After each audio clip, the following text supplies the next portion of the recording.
Salam dan bahagia Bapak dan Ibu guru hebat. Dalam video kali ini, saya akan menjelaskan tentang demonstrasi kontekstual praktik segitiga restitusi modul 1.4. Pendidikan Guru Penggerak Angkatan 9. Dalam segitiga restitusi terdapat 3 tindakan. Yang pertama adalah menstabilkan identitas.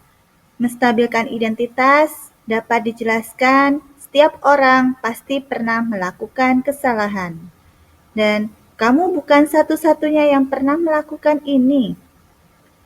Yang kedua, menanyakan keyakinan. Keyakinan kelas apa yang telah kita sepakati? Kamu ingin menjadi orang seperti apa? Dan yang ketiga, validasi tindakan yang salah. Dalam validasi tindakan yang salah ini, ada beberapa penjelasan. Kamu tentu punya alasan mengapa melakukan itu. Yang kedua, adakah cara yang lebih efektif untuk mendapatkan apa yang kamu butuhkan? Kasus 1. Siswa terlambat datang ke sekolah.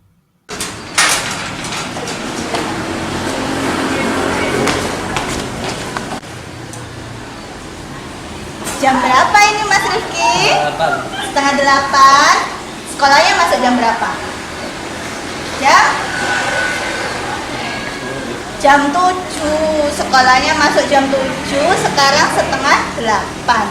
Berarti Rifki terlambat berapa menit? Terlambat 30 menit ya? Kenapa Rifki terlambat? Kenapa? Tadi malam tidurnya jam berapa? Jam 1. Astagfirullah, tidur jam 1.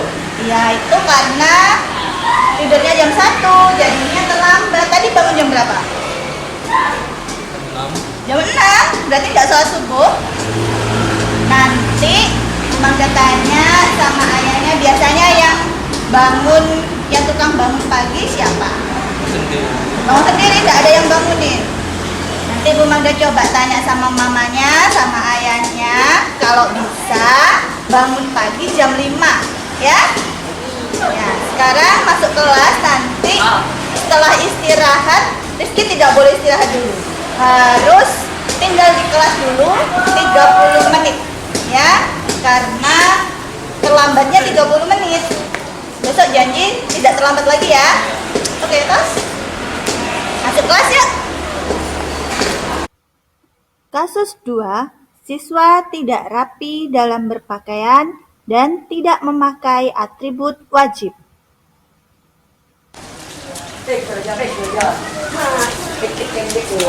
Ya Allah Mas Rifki, ini bajunya kenapa? Ayo bajunya dimasukkan. Hasduknya mana? Sekarang pakai baju apa ini? Kalau pakai pramuka harus pakai apa ini? Hasduk. Ini Rifki hasduknya mana? Nggak ada. Bajunya dikeluarkan. Tidak pakai hasduk, tidak pakai sepatu. Kemana semua? Di kelas. Meskipun istirahat, mau masuk kelas, mau di luar atau di mana saja, peraturan di sekolah tetap pakaiannya rapi, ya. Pakai hasduk, bajunya dimasukkan, ayo dimasukkan. Dimasukkan.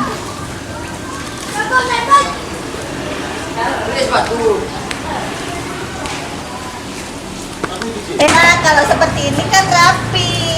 Bentar lagi ke kelas, hasduknya dipakai ya, sepatunya juga dipakai, ya.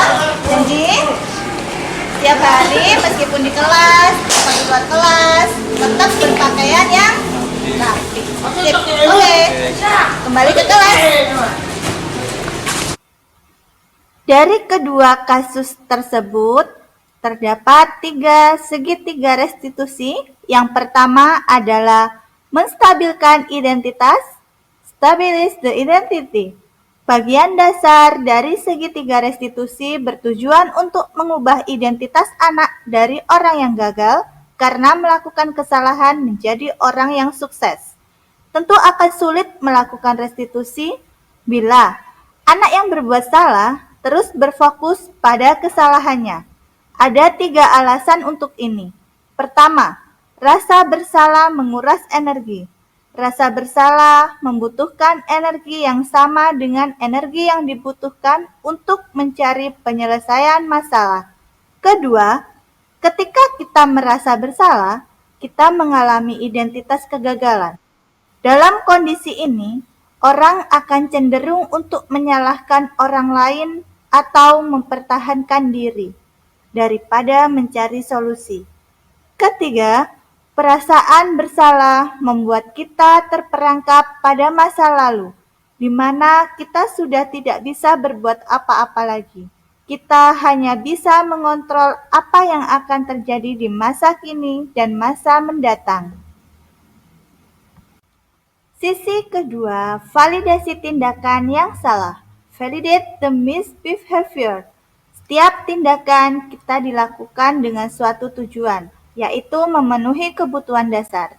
Kalau kita tidak memahami kebutuhan dasar, apa yang mendasari sebuah tindakan, kita akan bisa menemukan cara-cara paling efektif untuk memenuhi kebutuhan tersebut. Menurut teori kontrol, semua tindakan manusia, baik atau buruk, pasti memiliki maksud atau tujuan tertentu. Seorang guru yang memahami teori kontrol pasti akan mengubah pandangannya dari teori stimulus respons ke cara berpikir proaktif yang mengenali tujuan dari setiap tindakan. Dan sisi ketiga, menanyakan keyakinan, seek the belief. Teori kontrol menyatakan bahwa kita pada dasarnya termotivasi secara internal. Ketika identitas sukses telah tercapai, langkah pertama dan tingkah laku yang salah telah divalidasi.